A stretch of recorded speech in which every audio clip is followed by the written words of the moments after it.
Welcome to the Mother May I podcast with Frank and Irene on Strong Island Entertainment. Gee, I hope I didn't make a mistake with these two. They promised me they'd bring in some really good guests. Well, anyway, here's Frank and Irene. Hi, welcome to Mother May I podcast with Frank and Irene. I'm Irene Barbison. Of course, that's the very handsome Mr. Frank Conniff. What you heard up top, that little jingle, is the starter to Gabby Glazer's Gimme Splash from Luscious Jackson, the guitarist. She's a badass, and she allowed us to use that clip. Frankie, what's this bullshit that I hear that you're on Facebook? You're in Facebook jail right now, and I really need to know why. I'm broadcasting live from Facebook jail tonight. I'm going to try to escape later. But no, I did a tweet on Twitter, which was fine. And then, as I tend to do, I cut and pasted it and put it in Facebook.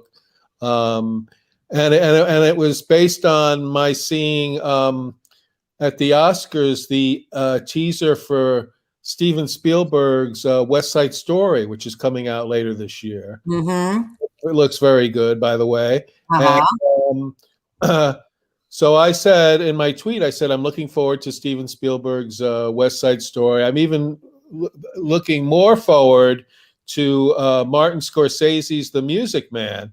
And did a quote from it, pay for the fucking band instruments or I'll blow your fucking brains out.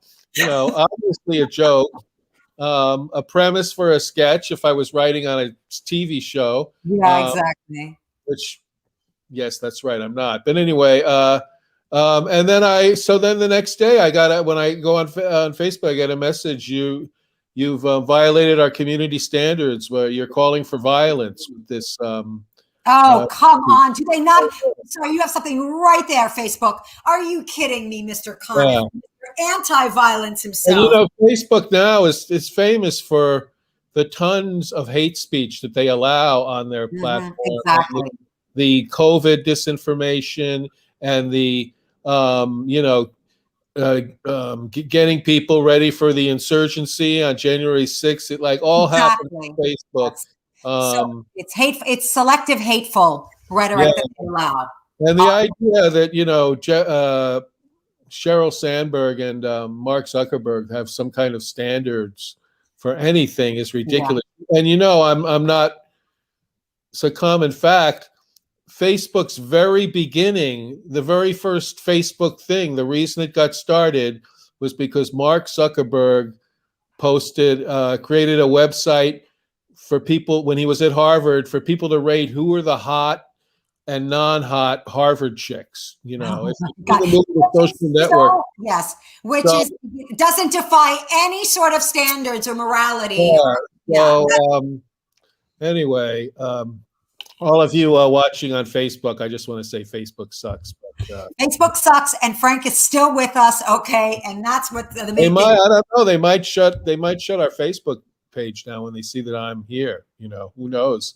I'm a persona non grata. Do they know who the fuck we are and how many people are watching right now? Do they have any idea? No, if we had a Ben Shapiro following, they'd be all over us. But we don't have enough. We don't have enough hate speech in our and misinformation in our broadcast to qualify for Facebook.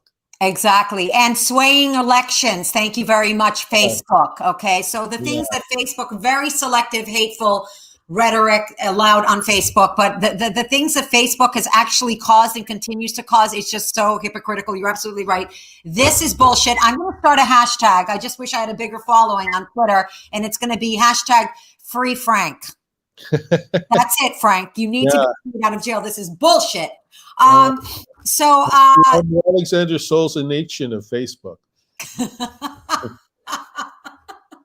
If I could do a reference that for me is up to date because it only goes back to the 70s. Frank, well, anyway, I'm so glad that you're, I don't know what's going to happen with this, but I'm proud that you're on this show right now. And fuck Facebook. And I know a lot of people that say crazy things on Facebook that don't end up on Facebook at all. I know. They're saying hateful, things about Asians and the coronavirus. That never gets shut down. Yet you're It's getting all- put down yeah, for all these jokes. which obviously, even if you don't think it's a good joke, obviously it's a joke, Yeah, it's a joke. I mean, come on, fuck them. Anyway, they don't know who you are. I know who you are. And this next guy coming to the show knows who you are. And I want to also know what this next guy's affiliation to Harvard is, because every time I look on his profile, it says he studied at Harvard, but he's a comic, so it's a little confusing. So we have to bring him on to ask him about that. This next guy coming on the show has his own kick-ass podcast. I've been on it before. Frank, you've been on it before, because I think this man has a man crush on you, and he was basically using me to get to you. Okay, so just take that in while you're in Facebook jail. Okay, that some guy stepped over my dead body with my tits out just to get to you, Frank. This guy, very funny dude. I absolutely adore him. Let's give it up for Mr. Jason Pollack, everybody. Wow, what an intro. Frank, in all due respect, the Music Man has caused a lot of violence in my house as well. Whenever I grew up with it. When I was in single digits, I loved the Music Man. And when I play it on TCM or have Alexa play a song, my wife will get very violent towards me. And not everybody is on board. I love the Music Man, and the song "Till There Was You" from the Music Man is my first show tune ever, because the Beatles. When I was 6 years old, when the Beatles recorded it, the Beatles did that song "Till There Was You," and that was like one of the first songs I ever heard, because I was so into the Beatles when I was a little kid. And I read somewhere that the guy Meredith Willson, who wrote that song, he said he made more money from the Beatles recording it than he made from everything else associated with the Music Man. That I the totally lore believe. of the Beatles, the power of the Beatles. Yes. I remember I was in a dive bar once, and I went to, this was before I put a lock on my phone. It was in my pocket. Bunch of bros or dudes in the bathroom with me, doing their own thing, of course, not in a weird way, but it was very quiet in there. And my phone hit Pandora, and show tunes came on, and 76 trombones came blaring from my pants. But I couldn't call attention to it. I kind of just, oh, fuck, it's my phone. I just kind of sauntered on out and shut it off. I was mortified. Yeah. Well, the hipsters are not going to go for that, but it's great. Who could argue that? Your penis has good taste in music, okay? Let's be honest. It's a great statement to say I have 76 trombones in my pants. I did not think of that at the time. That's fantastic. So, Jason, what I see that you studied. Did you go to Harvard? Like I went to Harvard, to the campus, and walked around. Oh, is that what you did? Okay, that's what I thought. Yeah. Who the hottest chicks were in Harvard. We were. No, I don't take anything on social media seriously. Yeah. So, which I wish everybody followed my example in that respect. Right. But so I figured on Facebook, I'm just going to put Harvard. I never really thought people would believe me. It was like people who know me know I didn't go to Harvard. Right. In fact, the polar opposite. I went to a community college. Okay, which is the exact polar opposite. And look at you, sweetie, you're a star. Fuck Harvard, okay? Well, my brother Mike went to Harvard. Oh, that's right, and that's the truth. And the thing is I was such a terrible student.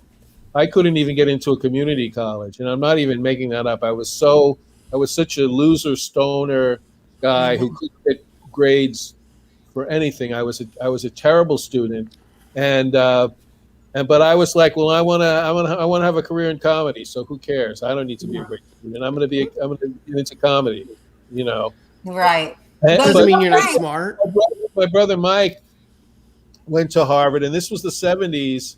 And at the time, I had no idea that, and it was only revealed until a little bit later, was that Harvard was like the best path into a comedy career that there was, because all of the Letterman writers, a lot of the SNL writers, Greg Giraldo, yes. Greg Giraldo went to Harvard. Right, Greg Giraldo. Greg Giraldo, all of the Simpsons writers, George Myers, like all of these, Al Jean, Mike Reese, like it was just a factory for comedy writers. And Bill Shaft, right? He was a comedian. He went to Harvard.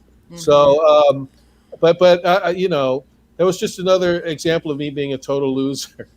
No, not at all, Frank. You know, I want to just say this one thing, Frank. So many of the brilliant comics that I know were terrible students, including Chris Rock, who never even finished high school. So there's a lot of these stories with, I think Dave Chappelle is another. A lot of comics that I'm not going to name names that I think are probably the most brilliant comics that didn't even finish high school, let alone go to college. And they were terrible students, you know?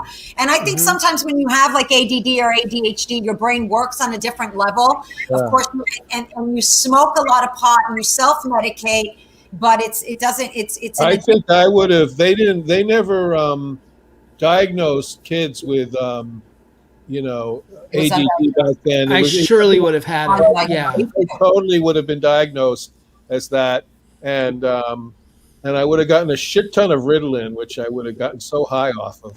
Yeah, and we could have sold, you know, and we could have gone into business together. Believe me, my ADD, I have ADD, and it's blazing. I have blazing ADD. Oh, it's so bad. When I finish reading a book, I feel like I finished writing it because it takes me so long. It's an accomplishment. I love to read. I have such bad ADD that I forgot to bring on Barry Lynn. That's how fucking bad I am. I'm going to go ahead and bring him on because he's been waiting for like a goddamn hour. No. Okay, so we're going to bring him on. Hopefully he fixed his microphone issue. This guy coming on the show, Barry, we've got you like this. Yay! Sorry about that, buddy. Here I am. Can you hear me, though? Hear him. We can hear you. Oh, terrific. How's it going, Mr. Barry Lynn? It's going well. Hey, you know, I didn't go to Harvard either. I didn't get in. But then I used to get invited to speak there about church and state or the First Amendment in general. And I'd always say, well, thank you for inviting me. Too bad you didn't want me 20 years ago. And, you know, I saw Randy Newman perform at Harvard. He played one song on the piano. He looked up at the crowd after they were applauding. And he said, "You people don't look that smart." So. And let me tell you, I have a story about Harvard that's really kind of scary. It really happened. When I was in high school, I went to a college party. It must have been like a frat party at Harvard. And a guy in the frat jumped on me. And I was wearing, and it literally jumped on me. And I'm guessing tried to rape me. This is a true story. And I was wearing one of those 1980s belts with the big buckles. And I took it off and I slammed him in the head with it, and I was able to get away. So it's a clear-cut example of how fashion saves. And this was a Harvard guy that did this? This really happened, yeah. Wow. Yep, it happened in Harvard. I went to a party when I was in high school, or not even in high school. I think I was actually in my first year in college, like a very terrible college, Frank. You know, it was like worse than even a community college. So I'm not bragging, but. And this happened. But so we all have our stories about Harvard, you know. Yeah. So Barry, how's it been for you during the COVID? I know that you and Frank have one thing in common. You both had heart surgery. Correct. How has everything been with you in terms of like rehab, and how are you feeling and COVID? I mean, it's actually gone quite well. Awesome. You look fantastic. My wife and I do a walk a couple miles almost every day, and that's been good for the rehab. Mm-hmm. But one of the things that I did and a lot of other people do, you put off the medical things you should have done. Yeah, absolutely. In my case, it was the dental things. So I finally saw my dentist last week, and I expected her to say, "We're tearing all your teeth out."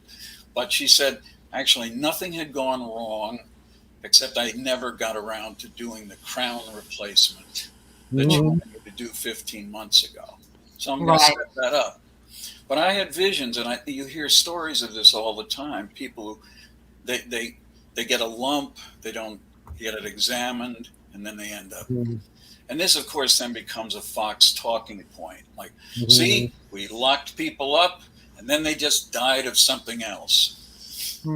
Yeah. You're getting my brain going. You know, I feel like I'm overdue for blood work. Oh my God. Oh God. Yeah. Well, it's funny because I went to the dentist recently, and he found a lump on my testicles, which is weird because it was my. Hey, that's an old. That's not my joke. It's an old joke. I have to get credit. That's a good one, though. It's always good. Oh my God! I finally figured out the joke that I love when Jackie the Joke Man was on. I really fucked that joke up several times, but it's how do you stop a little dog from humping your leg? How? You pick it up and suck its dick. That's the joke. Oh God. Okay. I mean, honestly. I know that's my that's what I'm bringing to the table. So Barry, you've also, are you still, like, you're a reverend, right? Like I just want to get this because I've always seen you on John's show. We were on a lot together, but so are you still a reverend? Are you still, like, what's going on with reverending? Are you still reverenating? Yeah, I do. I preach every once in a while. I try to avoid preaching, but yes, reverending. Okay, go ahead. I get paid, not much, but a little bit to preach. So I've done a couple of sermons. I did a bunch of them around the election time. And so I've been doing that. I've been doing other podcasts. I've been back on John's show every month or so. But I'm 72 years old. I just decided to learn to play the guitar. Oh, right. That's amazing. There's a marvelous woman named Caroline Cotter. I suggest your listeners take a look at stuff that she's got on YouTube. And she was offering, she like most musicians and comedians, they got no gigs anymore for a year. So she started to teach. So I've had 5 lessons. That's awesome. 5 chords. I'm learning. Well, what kind of guitar are you learning on, Gary? Do you have like a traditional guitar? It's actually it's a guitar made by a guy named Zager, who you may remember as one of the duo Zager and Evans. They had the only Zager I know is named Arena Zager. What was their hit? What was their hit? In the year 2520. Oh wow! Of course, everybody knows. I know that. Yes. So I got a guitar from them, and it's a slightly different shape, but I think maybe it's a little smaller. I don't know, but somehow it fits. When I had my first lesson, I told about the other 2 lessons I had ever had. One was from a woman, and my wife and I, right when we're ready to go to graduate school. This is I'm not trying to dismiss community college. I'm just saying we were going to graduate school. We worked in the Bear Mountain State Park north of New York City. Wow. To run a nature center. I knew oh, wow. That's interesting. I like that. That sounds like fun. Yeah, it was fun, but I had 0 qualifications to do it. But the people that were doing the hiring were people who ironically had spent their own honeymoon, as Joanne and I were going to do, at that same job in a Bear Mountain State Park. So I figured, unless I screwed it up dramatically, I could convince them that I was just the guy for the job. And it worked. And it worked. And now you can go back and play the guitar near the campfire. I think that's always romantic for Joanne, right? It is. Yeah, it is. So I did that, and then I've been writing another book, and it's kind of morphed into a huge project. I just thought I'd write something. I didn't know if I wanted to write a book again because I wasn't completely happy with either of the ones. Well, what book? Tell everybody what book, and by everybody, I use that term extremely loosely. Yeah. What book did you write? What was the first book that you wrote? I'm very impressed because Frank wrote like 6 books. How many books, Frank? 6? I have 6 at this point. Every time I even tell Frank I'm thinking about writing a book, he's like, "Oh, I just published a book," and I'm like, "Fuck you, Frank." Those people, I know. Well, the first one I ever did, I took everything I put on social media, put it into chapters in a book. It made a toilet read. In fact, the second one I put a bunch of blank pages in there and said, "This is for toilet paper in case you're out." So, but that way I didn't have to put much thought into it. I already wrote everything on social media that I wrote.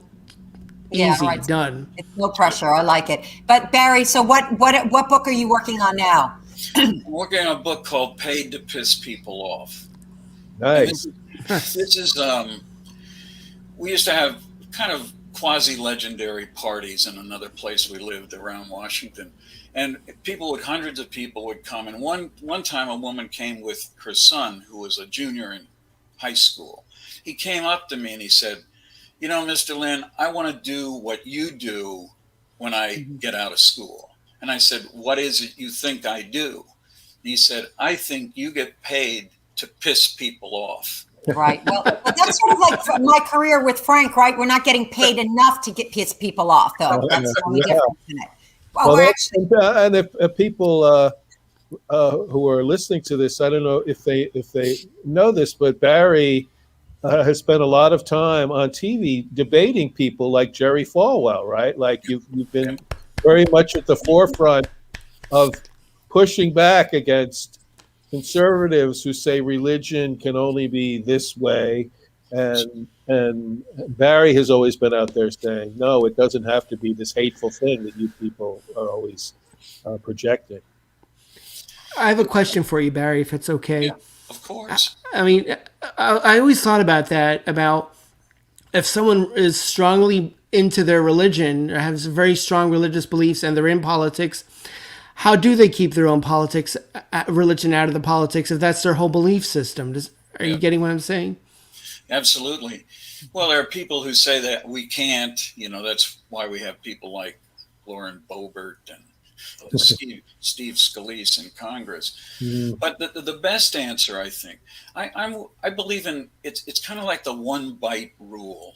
If you have a dog and it bites the first person, and somebody tries to sue you and you say, I had no idea what the personality of my dog. The dog bites the second person. You can't use the excuse, I didn't know it was a biter.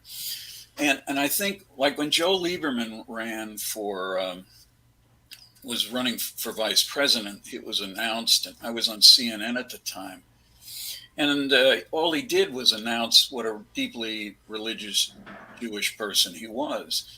And so the host of the thing said, well, are you bothered by that? And I said, not unless I hear it every time he opens his mouth, because you're allowed to identify yourself with the beliefs that you have, the strong beliefs. Unfortunately, in Joe's case, he did repeat it virtually every time he opened his mouth. And I'm an admirer of Al Gore, but I think choosing him as his running mate was the worst decision he ever made. It was absolutely terrible. Yeah.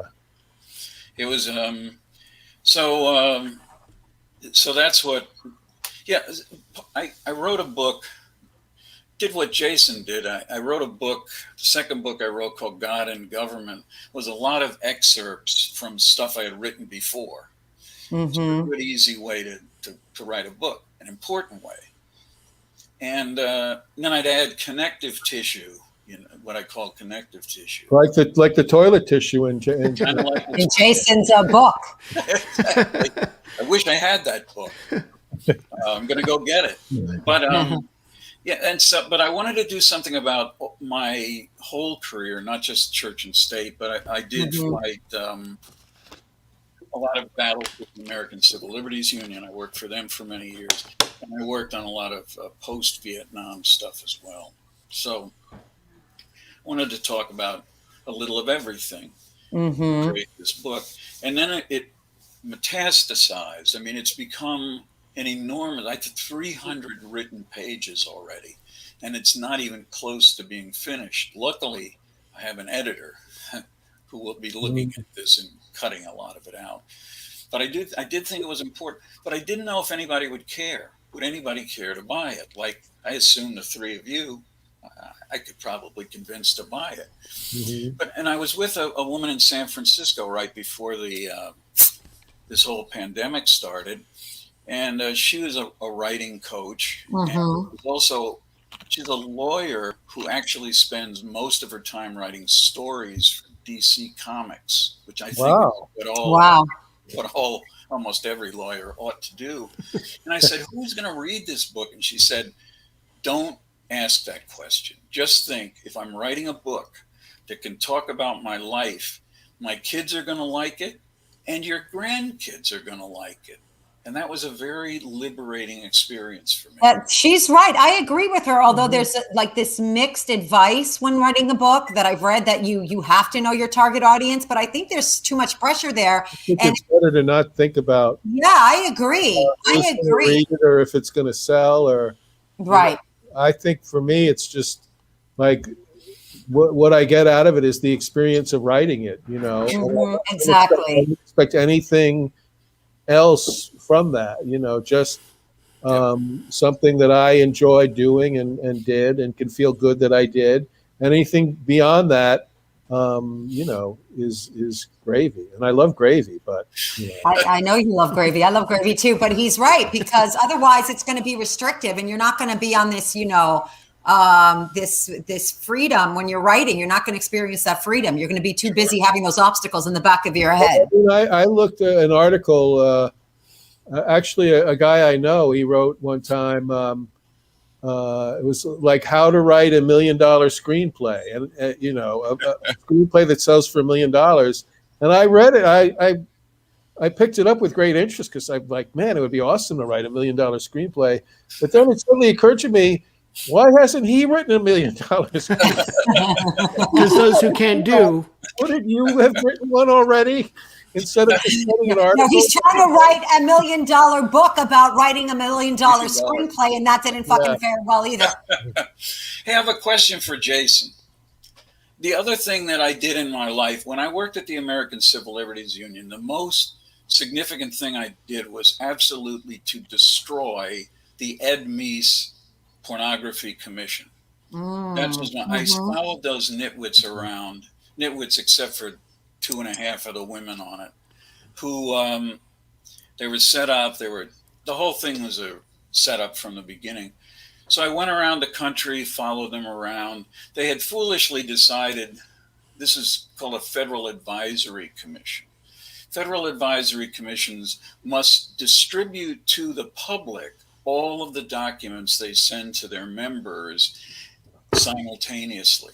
So I would walk over to the government printing office and get the documents that were about to be sent out, and then I would leak them to the press, because I knew exactly the press people that were most interested in this, and that I would get the biggest bang for the buck by making sure that Howard Kurtz, who's now on Fox, I don't understand that, but Howard worked for the Washington Post, Phil Sheenan worked for the New York Times, and he'd put these things out, and the commission had also agreed foolishly they would never comment on their work until the actual product was finished. That was stupid too, because then kind of like when I look at porn until I don't make it until I'm finished. but I met a lot of people during that, and Jason, I know recently, within the last month or so, had you interviewed Ginger Lynn. Yes. Yeah. Well, there were a lot of women named Lynn. I don't think was a tribute to me, but I used to be on the network news all the time, because porn is so interesting. I mean, everybody's into it. Yeah. And they would show me, and I'd say, 20 seconds worth of something. And then they'd show a marquee of a theater, because they still were porn theaters at that time, pre-internet. And then it would always be starring, and then it would Ginger Lynn or some other woman named Lynn. So the Adult Video Association invited me to come out to Las Vegas, speak to them about what was going on, what kind of laws we could expect to pop out of this. And so I was reading something called Adult Video News on the airplane from Washington. Great publication. Oh, they have that on an airplane?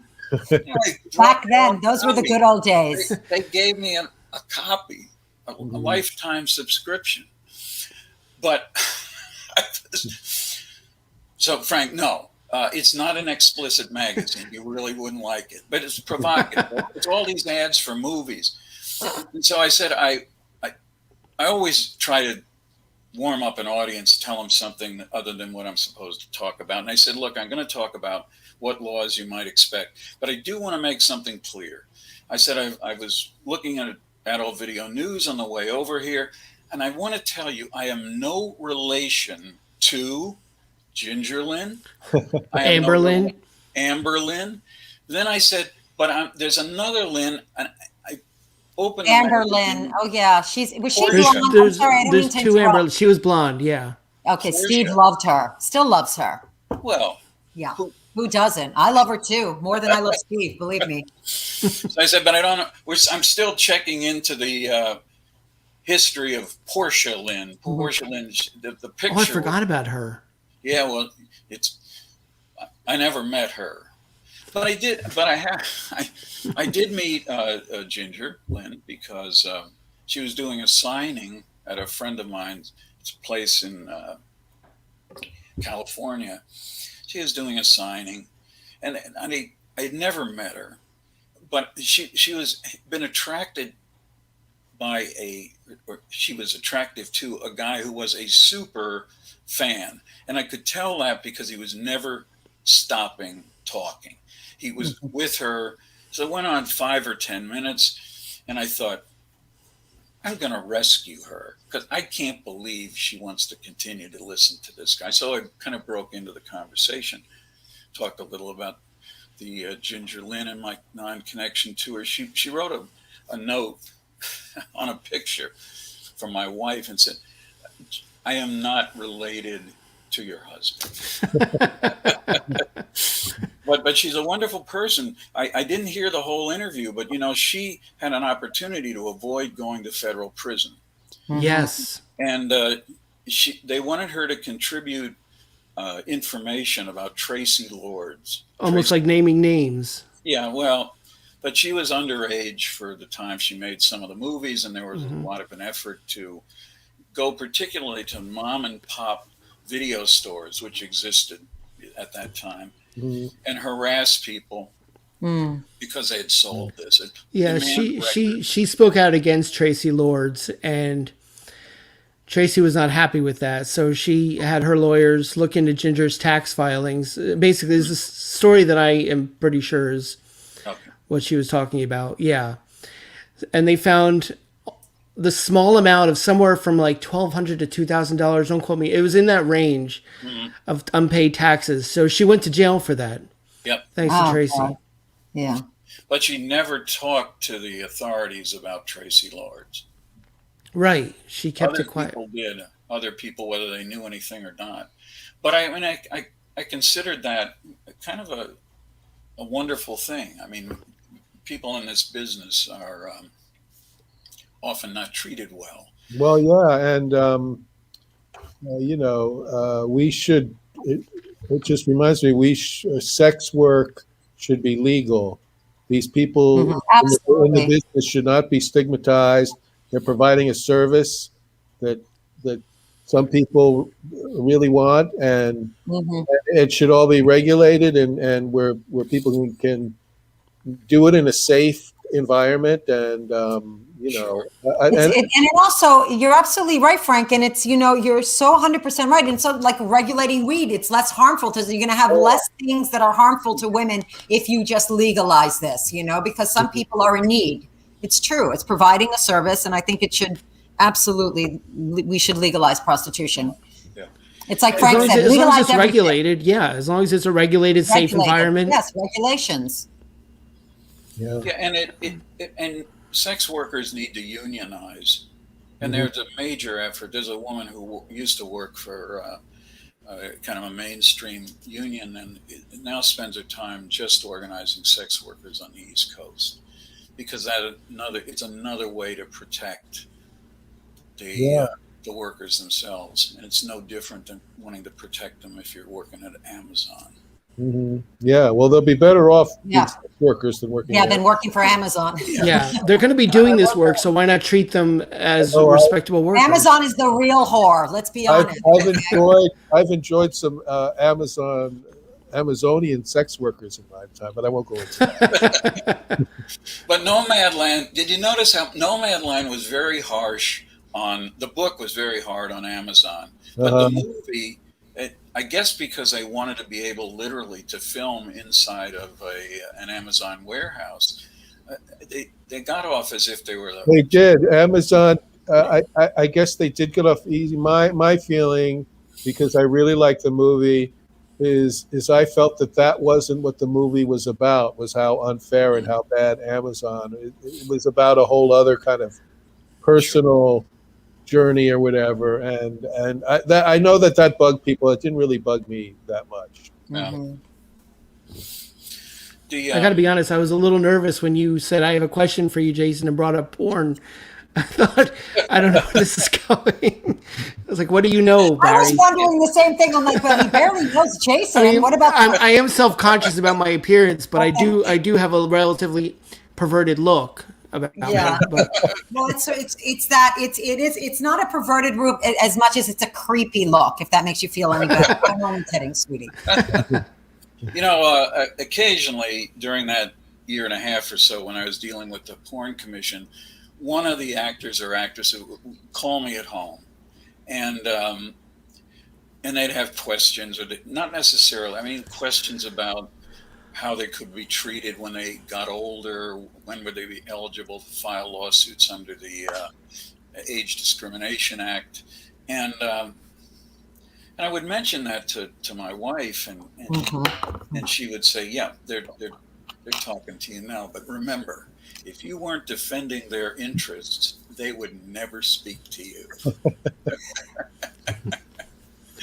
well, So what about Joanne, Barry, your wife? Is she really supportive in everything that you do? Yeah, absolutely. Absolutely. We've been married for 51 years. Wow. Wow. that's Jeez. great. And we That really celebrated is amazing. we Well, celebrated our 50th anniversary at a Black Lives Matter demonstration in Washington. Oh my We had I planned have to say, from all the so-called religious people we see in the media,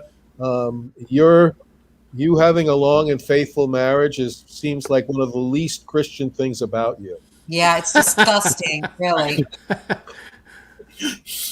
Yeah, And you're playing guitar now at 70, which is so much more impressive than they should stop with the child prodigies at 5 to 10 years old playing an instrument beautifully. The fact that you can pick up a guitar at 70 years old and start to learn how to play, that's impressive. That's what we should be focused. You're the prodigy. Yeah, you are at 70. It's amazing. 70 isn't even old anymore. It used to be like 30 years ago it was old. Now 70 is nothing. No, 70 is the new 69. The new 50. The new 50, Frank. No, actually, 70 is the new 69 was the name of a porn that I saw. 80 is the new, and dead is the new 80. So it's gotten really out of hand. So, hey, Frank, that video, was that part 6 or 7 that you're talking about? Which video? The Yes, AGG. 70 is the new. It is, it was a part. It was just one part. It was kind of like another version of Nomadland. Okay. I did like when they got more creative with the porn names. Like I was looking up some names when Ginger Lynn was on, and there was like MILFs with Big Butts, Volume 23. Like they could just keep coming up. That's such a cop out to just keep making sequels. Yeah. I love that. What would my porn name be? Let me think about it. Oh, it's got to be today, though. It's got to be like, Big Bushy Kale or something like that. Big Bushy Kill. You wouldn't be able to shave if that was the case. But I think it would be Irene Bremis. I what? Yes. Irene Brennan. That will be the name of the movie where people go to see you. Irene Brenis.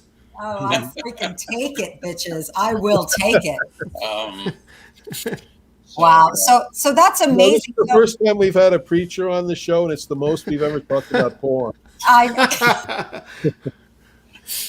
Do I bring that out in you? I'm sorry.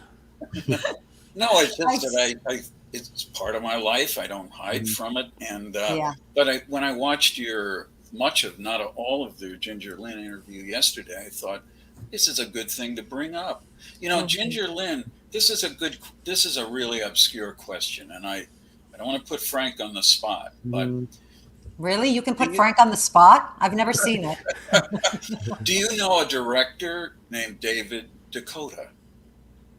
David Dakota. I don't think I do. No. I'm Googling it. Google David him. Dakota. Look at the number of films he has directed. He has directed every kind of movie from children's movies. Director, here we go. Yeah. And it's Yep. known for Cocksure Men, Slide, Oh God. Duck Tease, Splish Splash, which I think I found my new home name. Cocksure Men again. Straight, edgy, Battle Creek, Eye Contact, Tackle. That's right. You made my nose run when you said that. Oh, wait a second. Duck Tease happens to be one of my personal favorites right here. I don't think. No, I don't. I think you're possibly looking at the wrong person. What are the chances that David Dakota is a director with names like Cocksure Men? Is this guy How do you spell Dakota? Dakota? No. Oh. Sorry. Your French spelling. I'm Dakota. sorry. Yeah, I How should have would mentioned that. How's it spelled? DECOU. Oh God. Why do you I would have ask never. questions. Oh, David Dakota. Dakota. Dakota. Okay, well, that's not my fault. That's you, Barry. Okay. That's all fucking you, all right? Learn your pronunciation. Okay, so how many films did he? Okay, this is classic. Wait a minute. I love this even more. Wow. You're right. Yeah. There's Halloween night. Sorority Babes in the Slime Ball Bolodrama. Bolorama with Linnea Quigley. Bolorama, I'm With loving Linnea this. Quigley. There you go. Yes, I know this movie. That's not even a porn, though, is it? That's like Not a porn. No, that's not. It's just But a. it's one of the very few films he did that has any nudity in it at all. Mhm. But he used to do a thing in January, a collection of scream queens and other people that he had directed, and that's where I met Ginger Lynn. But Linnea, we had there. What's that one? This one is Sorority Babes in the Slumber Bolorama. So I guess we just kept the Bolorama theme going with different babes. So I didn't know they made sequels. Sequel, sorry. Yeah. That's the word I'm looking for. But no, Thank you, Jason. You did go to Harvard, sweetie. he had this thing where Linnea Quigley was a big animal rescue person. Did you know that, Jason? Oh, that's so sweet. Yeah, and this past year when he had to cancel the signing at his bookstore in California, he had planned to use it to raise money for the animal rescue. That's great. What a great cause. He's a really nice person also. I'm rescuing this little guy, in fact. I'm waiting. I'm on Really? hold. Oh, See really? him? Are Yeah. you going to foster him or adopt him? I'm going to adopt him, actually. Oh, that's awesome. Oh, Yeah, I'm waiting to hear What a back. cutie. How cute. I'm going to name it Stelios. It's a very douchebag Greek name. Middle name Carmen, after Carmen Lynch, actually. Last name B, whatever the hell you guys came up with. Bring him. When you come to visit me, bring him along. Oh, I will. I hope I get him, and I will. I have to see Frank. Yeah. I haven't seen him forever. Now, Barry, not to change the subject, but to change the subject. Of course. Have you been have you been getting outside? Like, have you been vaccinated first and foremost? Oh yeah, we're both vaccinated with 2 You doses both of Moderna. You did the double dosing? Nice. Okay, Yeah, good. We did. And where are you now? Are you? We live Where- in Washington D.C. Oh, you live in DC. Okay, and it's very close to Rock Creek Park. You just kind of go across the street and you're in the It's park. so beautiful. It's really, really nice, and it's been very good. And it does keep. I guess the average person allegedly gained 9 pounds over the pandemic, but Yeah. I didn't. I know you look great. Thank you. That's another thing. I mean, because maybe because we're former heart surgery patients, like we develop habits from our heart surgery that made us not gain weight. I think there's a lot of truth to that. Yeah. A lot of I truth. gained that COVID-19 pounds. You COVID-19 19 pounds. But you don't look like an overweight person. You also Well, look thank like you live in a much fancier place than I do, because this is my laundry room. Oh, is that your laundry room? I thought it was the kitchen. No, it's a laundry room. I Oh my think God, it's great that you, like So- everyone that you see on Zoom shows, like Yeah. everyone makes a point of setting up in front of their bookshelf A backsplash. with their Yeah. library, and you are like one of the most scholarly erudite people I know, and you're like, fuck it, I'm going to do it in the laundry room. He has nothing to prove. Yeah. I will say, though, that on that other platform, I do have a way to create bookshelves, an English garden, and a beach.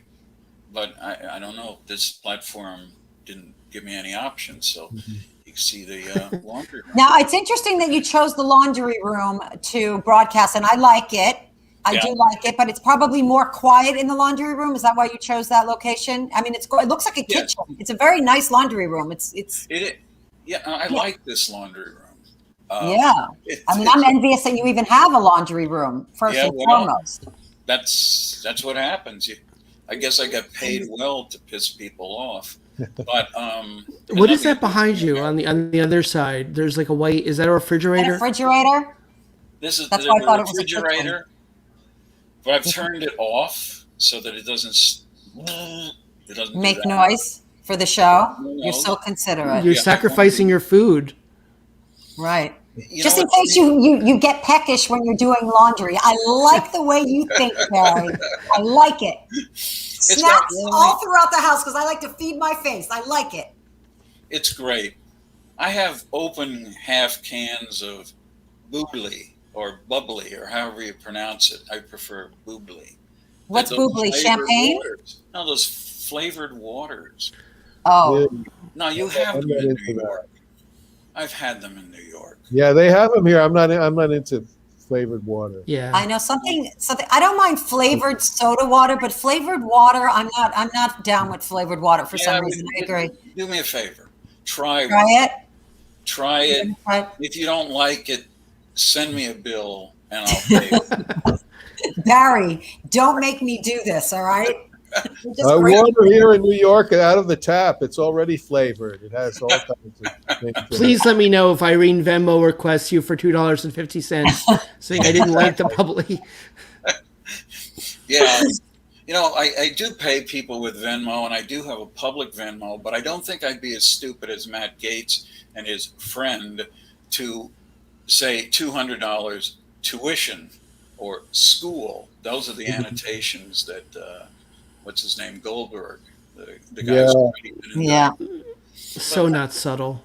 No, it's just, it's an interesting fantasy, He's but lucky. it's so disgusting. Matt Gaetz, though, he has the one job where a sex scandal is not going to hurt your job, and that's a Republican politician. Not going to affect his life at all. He's not going to, doesn't have to leave his job. No one is going to ask him to leave. He's lucky that this is happening to him while he's a Republican congressman. Exactly. He'll, I don't know if you saw, did you see the speech he made at, it wasn't at Mar-a-Lago, I think it was at Trump's other place in Florida.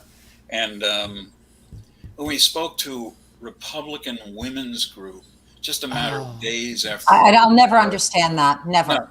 No. As long as I live. And I don't know. I mean, world is full of different people. I don't understand what his fiance thinks of all this. What about his son? What about him? No, he's a serious. Look, it's kind of like Irene adopting a dog. It's okay to adopt. Yeah. But I'm so skeptical of this. You know what I actually learned more than anything during the Porn Commission is the diversity of human sexuality. And the fact that whether it thinks, you know, somebody at NPR asked me one day, well, what did you think about all this pornography that you were ending up watching? And I said, well, some of it was really disgusting and some of it turned me on. And a woman in my office came, why did you say that? And I said, because it's the only honest thing you can say. It's honesty, right? It was all horrible. Yeah, otherwise, why are you watching it? Yeah, everybody condemns it. But it's been the most successful business since the beginning of the internet. There's never been anything as successful as porn, except for my porn show, which failed. But and also, how much they always talk about porn destroying marriages, but let's talk about how porn has also saved marriages. Yeah. I mean, it's not all destruction. My husband's addicted to porn. It's also like, let's engage a little bit. Well, I apologize if my in-laws are watching, but the key to a happy marriage I found is to marry your most perverted best friend. Yeah, that's true. And that totally share your kinks. Jason, I love that you said that, because I know so many repressed Catholic boys that absolutely never adhere to that. It's like, what is it? The virgin whore complex. So they'll fuck around with the whore and they'll marry the virgin. But I like what that you said, just marry the whore. Okay. Do yourself a favor, because that's who you really want. Okay. Marry the whore. I like that.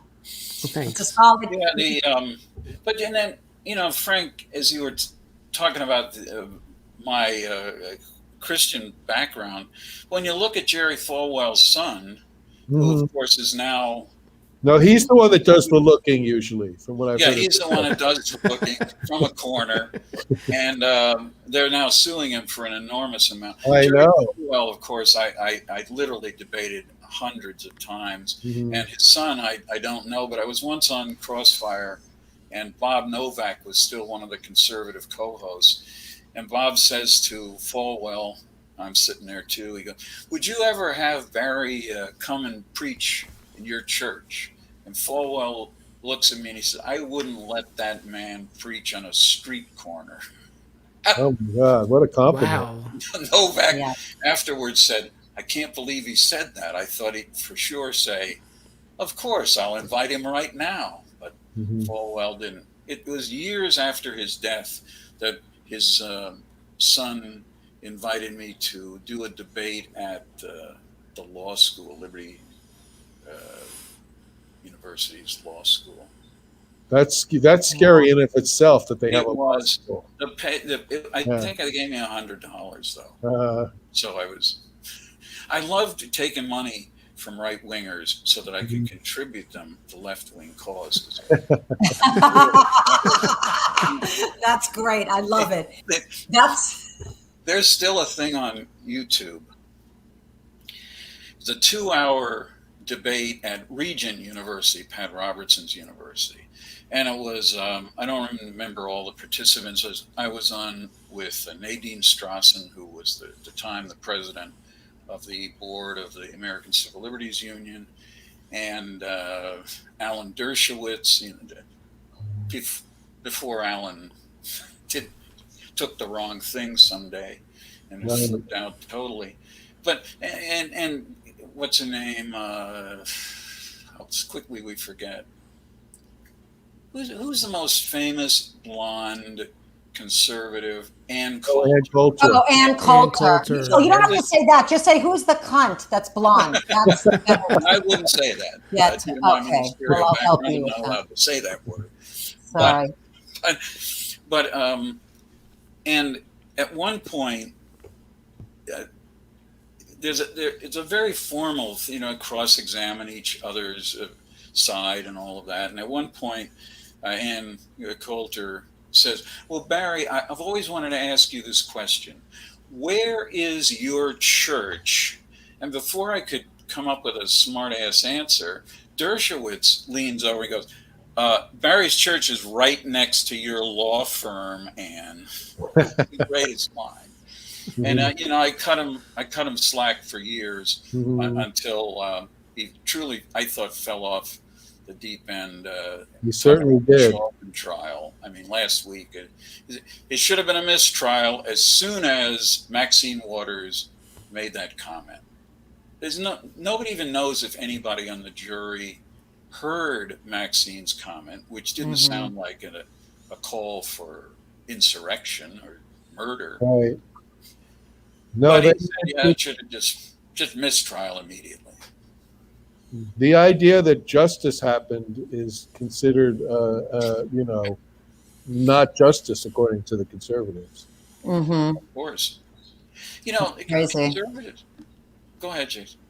I don't know. That was what I mean. No, I mean, the conservatives, I debated every one of these. It's just animals. It's beyond conservative. Oh, It's yeah, just I mean, it's unhinged people to see that as not justice, Look at the But two yes, things conservative. You're right. look at the two things said by the two most popular people on Fox in the last 2 days. Oh, God. Laura Ingraham, she makes fun of Bakari Sellers' accent, which she said, "Oh, he just developed this recently. I've never heard him sound like that on television, on CNN." And then just a couple nights ago, Tucker Carlson, who used to be kind of an amiable idiot, but is so vicious. Oh. Well, he He's was repulsive. Yeah. You I must agree, have had Jason. contact with him in your Crossfire days, right? Wasn't he around? Absolutely. Yeah. Once I was at a right wing, I only remember this because I just wrote about it. I used to go to these right wing religious gatherings, the Christian Coalition, the Family Research Council, Values, Voter Summit, all those things. And you like to party. Because I do love the party. But hold that thought. And they love porn, really, secretly down deep inside. It's perfect. Of There's course a lot they in common. do. He just shows he's a human being. They're just human. It humanizes them. So I'm sitting in the front row, and Tucker Carlson's the first speaker. And I was actually there to tape something that Newt Gingrich was going to do. I'm sitting in the front row. Tucker walks out. Hey, I can't believe it. Barry Lynn's right here in the front row. And people start applauding. And he said, no, don't applaud him. I just meant he's here. He doesn't agree with us. And this is a comic moment. But now he's so despicable. Last night he said, if you see a child wearing a mask outside, you should immediately find out who his parents are and call Child Protective Services on those parents. That's what a nut he has become. Yeah, he's just, you know what? He's just fucking a lunatic. That's what Yes. Yeah, it was. And clearly a lunatic. Laura, crazy. Despicable. You see, Laura Ingraham was wearing a dress on the anniversary of Hitler's birthday that had the same colors as the Nazi flag. Wow, subtle. But she likes to match. She some does. women really like to match. She does. I think. So there's that. I'm sorry, I have to At least Hitler had the decency to kill himself. Yeah. Oh, now you just blocked us again. Another week from Facebook. I love it. Yeah, because that doesn't go with the guidelines of Facebook. Making a Hitler joke about suicide is really wrong, Frank. Yeah. I just wish you would get it together. We are running out of time, though. So before we go, I wanted to make sure that everybody could talk about whatever they're working on. Jason, your show is so awesome. You gave me one. I was just thrilled to meet. Thank you for including me in on that show because I got to meet, what's her name again? From Ashley Williams. Ashley Williams, who I absolutely love from the Human Centipede. I was going to say Human Centipede. Because it's Carmen, yes. Yeah, she ruined it for me. But tell everybody where we can see that and you could see us on the Drinks, Jokes, and Storytelling channel, HI on Twitch, or HIJ Podcast on Twitch. And next Wednesday, now that we talked about it in the beginning, I've got Monique Vermont coming on the show, who was Amaryllis in The Music Man, the original. She said she's got some great stories about Buddy Hackett and Robert Preston and Ronnie Howard. Amazing. So I'm excited about that. And don't forget, June 17th, it's you and Carmen Lynch in Delaware. So exciting. I can't wait for that. That's going to be so much fun. Jason, you are such a doll. Thank you so much for coming on. Barry, is there anything that you want to promote, your book or anything that you're working on? My niece, who's an absolutely brilliant person, and she created a website for me that I really like. It's at barrywlynn.com. It has things like notices of podcasts that I'm on. And also some videos, including, I'm not sure if the Ann Coulter debate video is there, but I did a lot of debates with William F. Buckley Jr., Firing Line, 4 or 5 of those are up. And at the very bottom, after my heart kind of gave out, I know Lewis Black, and he wrote me and he said, I know you've been sick, but if you'll just, even if you have to whisper it, come to one of my shows in Washington and rant for a few minutes. So I did that, and at the very bottom of this page, I'd just gotten out of 4 hospitals, and but I don't think I embarrassed myself, but it's there for people. I'm sure you held your own. Awesome. Thank you, Barry. You're so sweet. Thank you so much for being on the show, Frankie. Thanks for having us. Oh, please. We'll have you back again. Frank, anything that you want to, just May 11th, 8 p.m. is, which is 2 weeks from today, is the next show I'm doing with Trace Beaulieu, a Mystery Science Theater style riffing of the classic movie T-Bird Gang from 1959. And it's only $10. And so check it out. and all the proceeds, and a portion of the proceeds. Portion of the proceeds go to Friends in Need, which is a food shelf in Minnesota. Wow, that's so kind. You are a saint, Mr. Conniff.